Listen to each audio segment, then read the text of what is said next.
All right, guys, real quick on this very nice Saturday morning, or at least nice until it gets, oh my God, hot.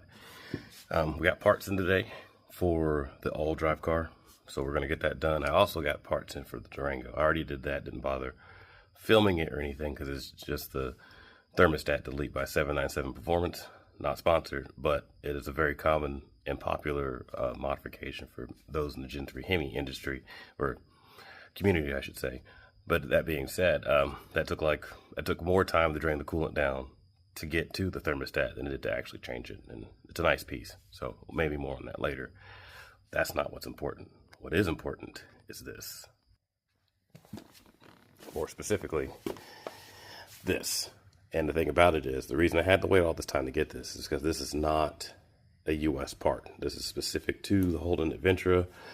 Yes, the back of it is the same pattern as every other 4L60, 4x4 all-wheel drive setup, sure. It's the transfer case that's unique. We don't have anything like that here in the States.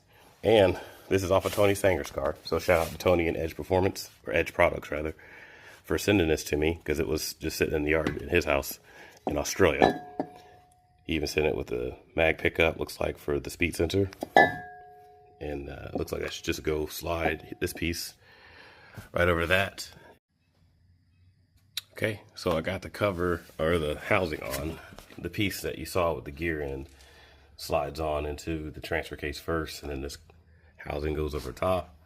Went ahead and lubricated the shaft and that gear piece with some just some chain lube. Opened gear chain lube is what it's called. It's just since this is pretty well oxidized and that's pretty dry, just to get it lubricated. It won't hurt anything for the purposes of what we're doing. And let's go ahead and put it together.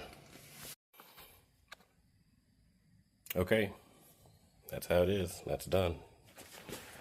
That's all there.